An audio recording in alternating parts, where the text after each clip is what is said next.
You've probably heard that sugar is bad for you. But here's what almost no one explains. No, it's not just about the sugar itself. It's about what happens inside your body in the minutes and hours after your blood sugar rises. And what goes on at that microscopic level is far more dramatic than most people realize. Most of us think of a sugar spike as a number on a monitor, a line that goes up then comes down. Simple, temporary, no big deal. But that's not the full picture, not even close. What actually happens inside your bloodstream, your cells, and your metabolic system after a glucose spike is a chain reaction, one that affects your energy, your mood, your hunger, and over time, your long-term health. And once you understand it, the way you look at food will never be quite the same. Here's where the confusion begins. For decades, the conversation around blood sugar has been framed as a simple problem with a simple solution. Eat less sugar, lose weight, feel better.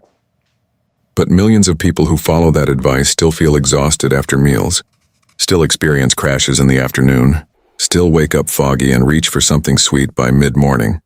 That disconnect between what we're told and what we actually feel is exactly what this channel is built to explore.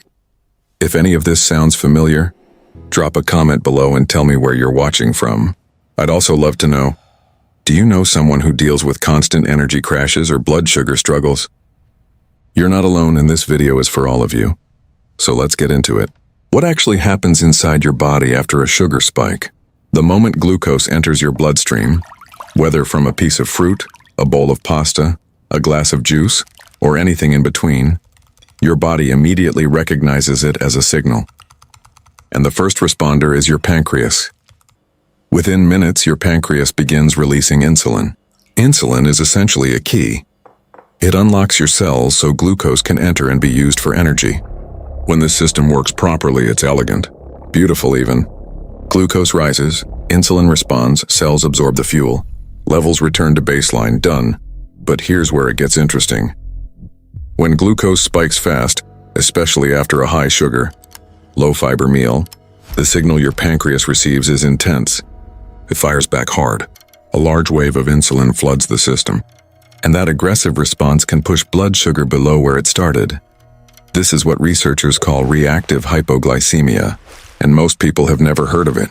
That drop and that sudden dip after the spike is what you feel as the mid-afternoon crash.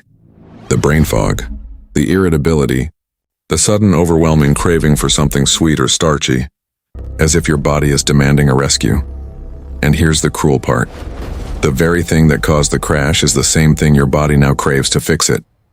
This cycle, spike, flood, crash, crave, can repeat multiple times throughout a single day. And when it happens consistently, over months and years, the system starts to wear down. Your cells, bombarded by insulin signal after signal, begin to grow less responsive. They start to ignore the key. This is the beginning of what's called insulin resistance, and it's one of the most significant and under-recognized metabolic shifts in modern health, but that's only part of the story. During a glucose spike, something else is happening at the cellular level. When blood sugar rises sharply, it triggers a process called glycation, where excess glucose binds to proteins and fats throughout the body.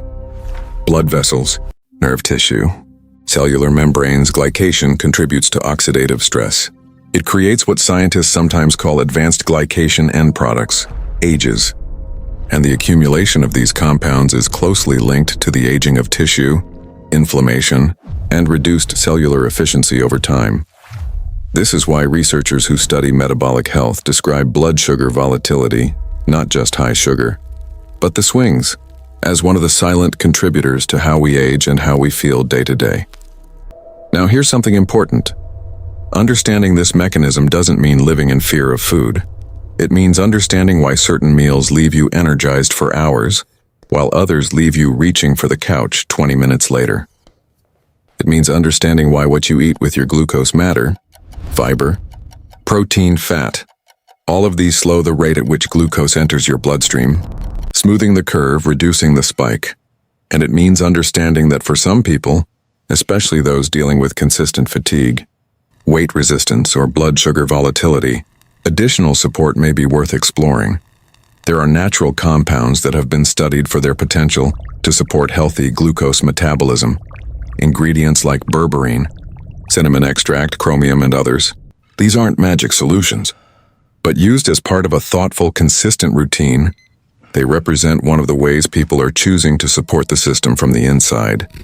Think of it not as replacing healthy habits, but as supporting the biological machinery that those habits are trying to protect. The truth about blood sugar spikes is that the number on the monitor is just the beginning. The real story happens at the cellular level, in the insulin response, the energy crash, the inflammatory signals, the gradual wear on a system that was never designed to handle repeated, rapid glucose floods. That story deserves to be told clearly, and that's exactly what this channel is here to do.